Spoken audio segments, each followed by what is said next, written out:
Hey there, welcome back. I'm Brent Bergherm, and in this video, we're going to take a look at this waterfall and how I came to process it. So let's get started.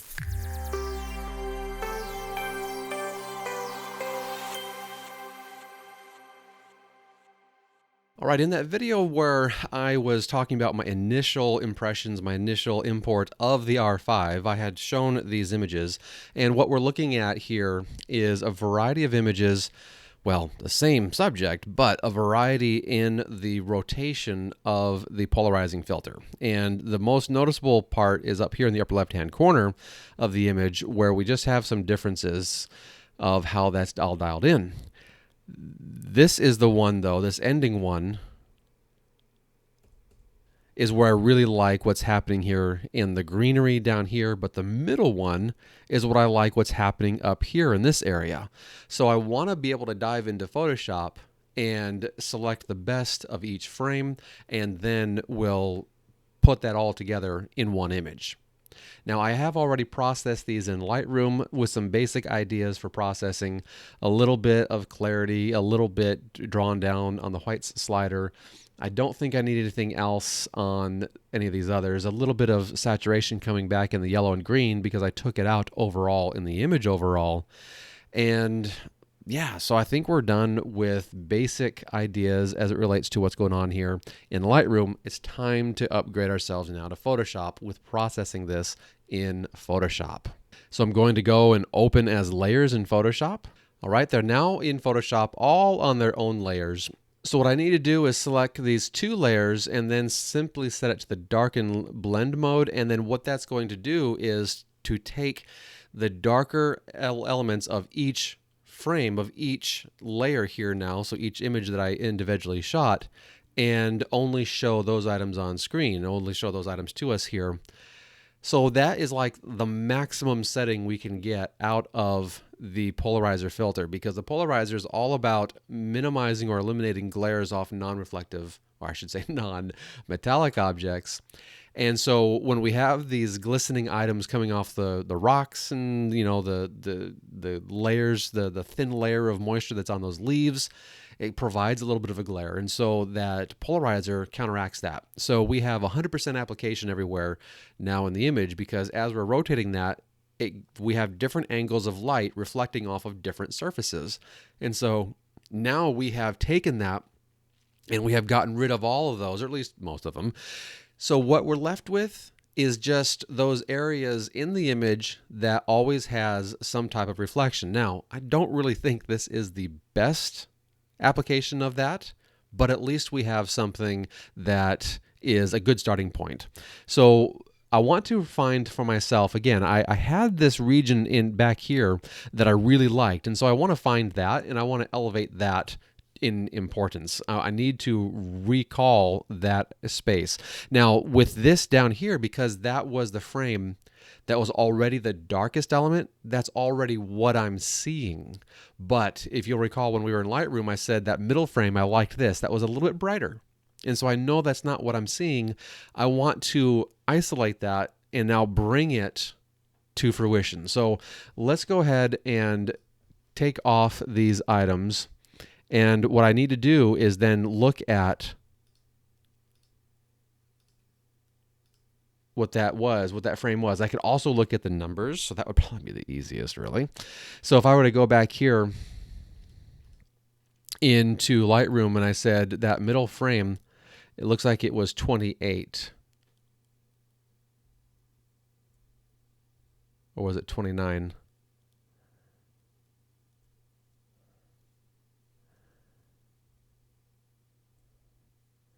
Yeah, it looks like it was 28 that I liked. So here we go. There's 27, 28, 29.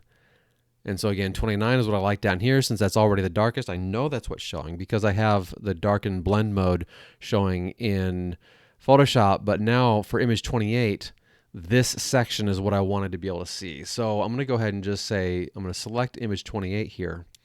And really the easiest thing that it will be to do is just to make this a copy, bring it to the top, take off the blend mode, And then I'm going to simply apply a mask just to show only this.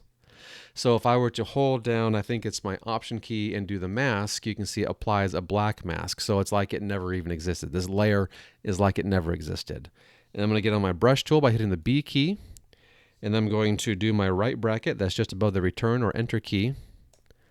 Make it pretty large so I can just paint and grab all that stuff. And then I'm going to take a look at my hardness, and I want to do a nice soft brush so it just transitions from full-on brush to no brush effect. And I think we're pretty much ready to go. I just need to make sure my foreground color is set to white, and it is. And so now I just need to paint in here where I want that stuff to show up. And so we can see how that just kind of painted in. It's all good, right? If I paint too much, like this little sheen area down here, if I paint too much and I just want to get rid of it, I just hit the X key so black comes in back into play, and then I can get rid of it. Now, it looked like as I painted that in, it looked like I might have a little bit of a misalignment of subjects. And it's probably not going to be an issue, but I'm going to go ahead and zoom in anyway and see what happens here. Yeah, see, we have a slight misalignment. See how that kind of, well, actually, it just seems to be the effect of the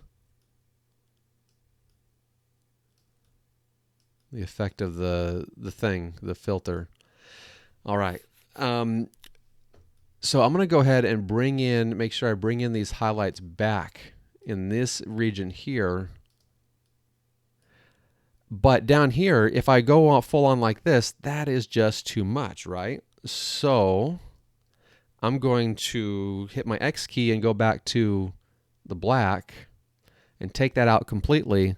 And now I'm going to change my opacity here on the brush itself. I'll just do 50% on the brush.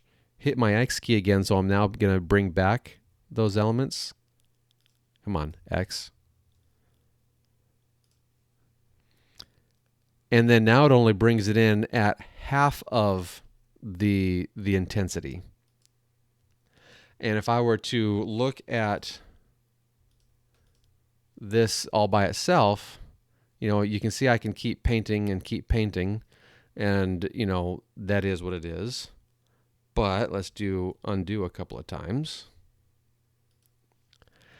And let's reduce this opacity and the flow a good amount so I can just kind of feather it in, and I can just, I'm doing left bracket there to make it smaller. And then I can just kind of feather this kind of stuff in. There we are. Not too bad. Now I'm going to go ahead and zoom back in and make sure that this just doesn't feel weird, because, you know, again, if that is shifting for some reason, you know, if my tripod moved or whatever the case is, or the subject moved, then everything is just shot, and that certainly would not be a good thing. So I'm going to go ahead and reset my colors, reset my everything here. And I'm actually going to make this a hard edge here. I'm just going to do one quick test again. Make this a little bit smaller. And if I just click it once, you know, it'll totally take it out. And then I can switch it to white, and it'll put it all back in. Now I'm talking about this layer itself. So I'll take away this layer completely. You can see that was bad.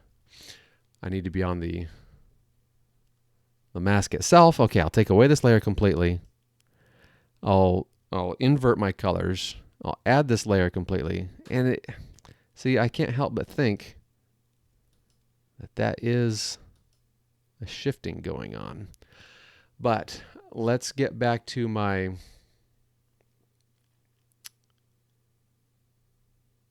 history here. And I can take that back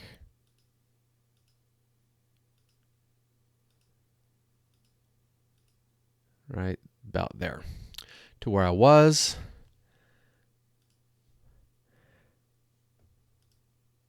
And if I'm on the move tool and I just use the arrow keys, I can shift it back and forth. And I don't really see anything, since this is full on, nearly full on approach for the layer. It's not like it's interacting with anything behind it significantly anyway. So I think I'm going to go ahead and leave it. So just a quick review of what that was all about. I'm suspicious that for some reason the image is shifted a couple of pixels from one layer to the next. And if I have those layers as solid, it's really not a big deal. But if there's any transparency between one of those layers, which I do have a little bit of transparency here because of that gray element is causing this layer to be transparent in that area where I wanted to bring back just a little bit of that sheen, a little bit of that color, that form. Well, that is going to then cause problems with alignment with what's behind it. And I don't want to cause problems, but I have a feeling this is probably going to be okay. We will continue to keep it in mind, but I think it's going to be okay. Now, I also want to look at, this feels really dark and really like a huge void of something. So I'm going to go ahead and see what I can do to bring that back too. I'm going to take this down. Both of these are going to be about 20 to 30%. The flow, so I can really hold it back and it kind of paints in as I bring it together. The opacity should be limiting the top end of what it can do.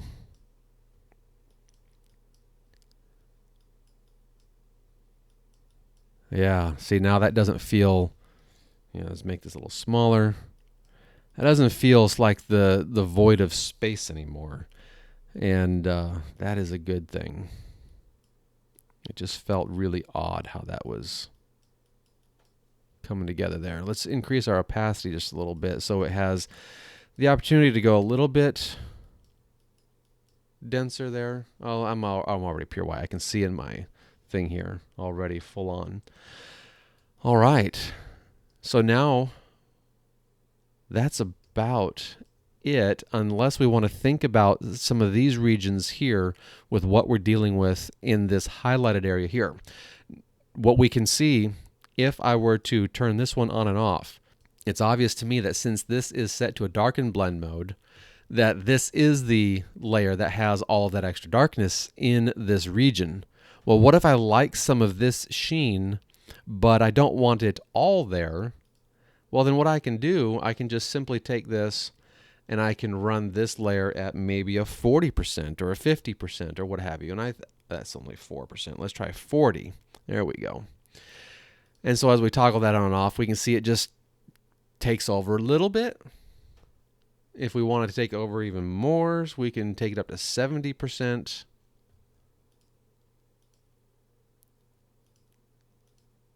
I think I'm going to like somewhere between 55 and 60%. So we're bringing in a little bit of that shape, a little bit of that form back into that rock, that those sheens, those reflections that we've canceled out, well, we're bringing that back in. All right, not too bad. As I'm looking here too at this area down here, again, this is image 28, so this shouldn't affect this too much. Image 29, let's go back and remind ourselves in Lightroom. It was image 29, I believe. I'm on 29 now. Yes. Well, 29 and 27 are both pretty good. I think we'll go with 29. Oops. And so what I want to be able to do there is just make sure only this one shows. So I could do the same technique that I did with this one, where I elevate a copy of this and put it on top and then make sure only this piece shows. Or I'll show you the opposite idea. And that would be to simply grab something like this one here, take a layer mask, and then I'm going to make sure it's a black to block it out. I'm going to make it nice and big. And I'm going to go nice and soft on the hardness level here. And then I just fill that in.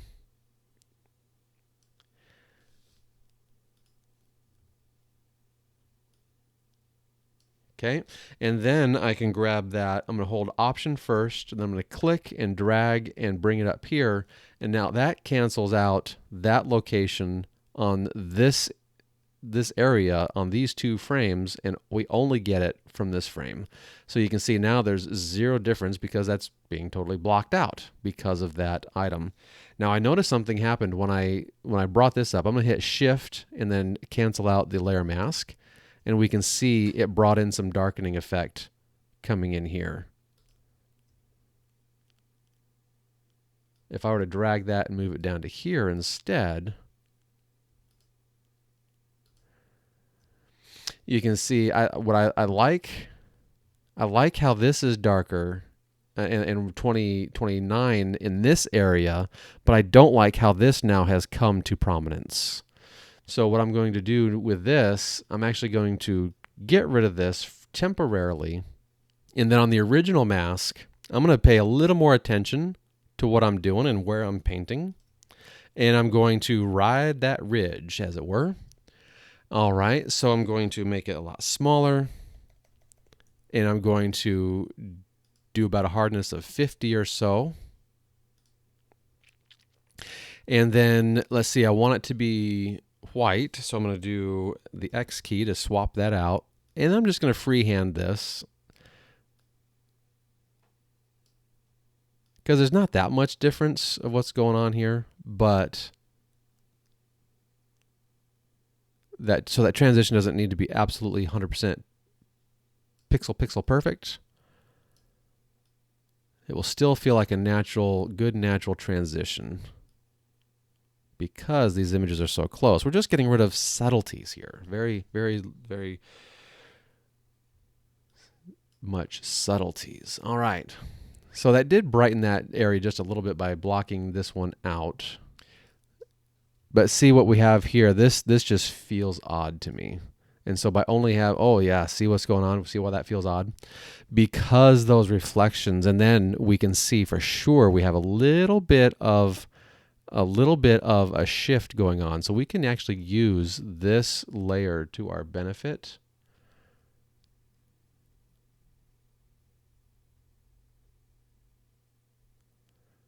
Because everything else should be nicely aligned once we get all that figured out.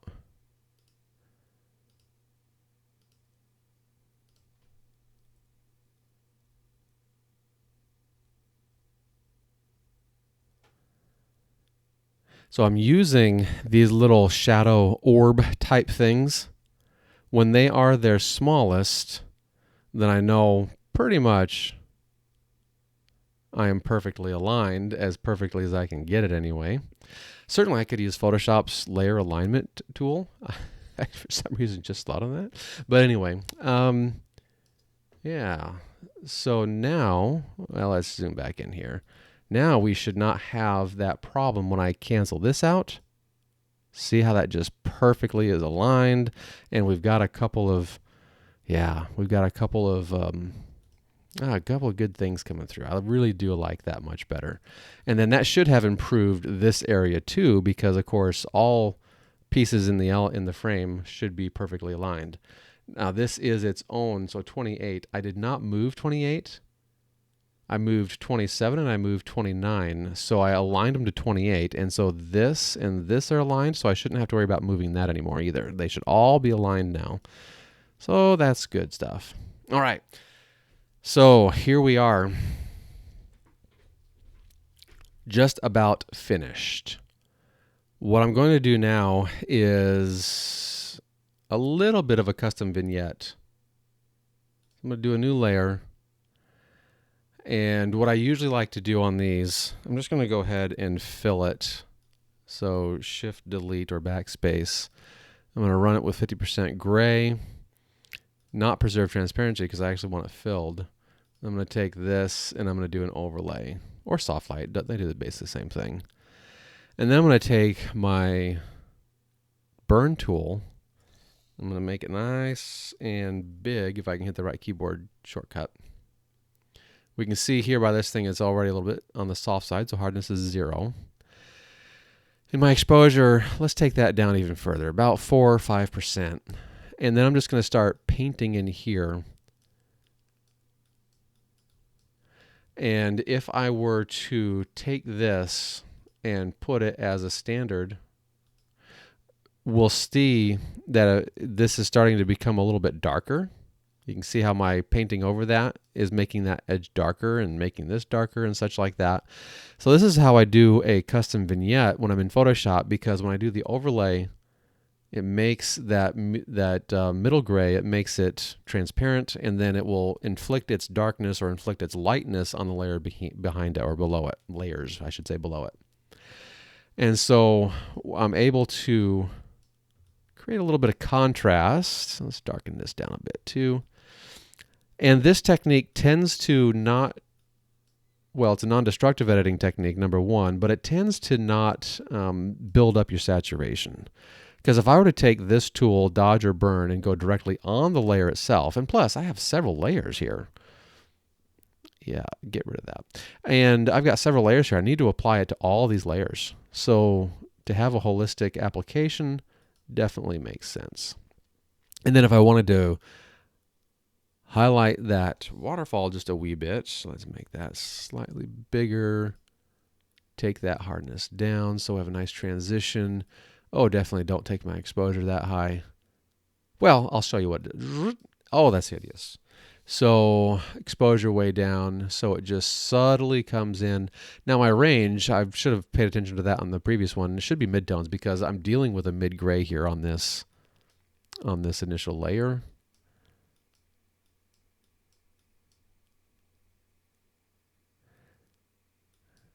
And so you can see how we're just kind of adding a little bit of kiss of light, a little bit of kiss of presence to these items. And we're going to cause the eye to more appreciate some of those areas. Ah, yeah, very good. Yeah, I think that's coming together all right. Let's see. I'm gonna dodge just, or burn, I should say, just a wee bit more. Yeah, that is on the midtone, so we're good to go. I'm gonna do it up here.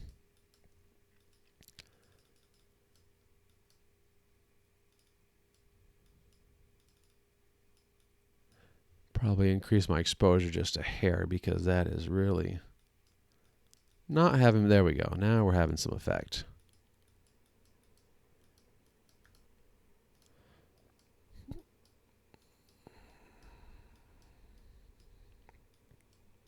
All right, and if we turn this on and off, we can see that image is just completely transforming with what's important and what the eye is caused to look at.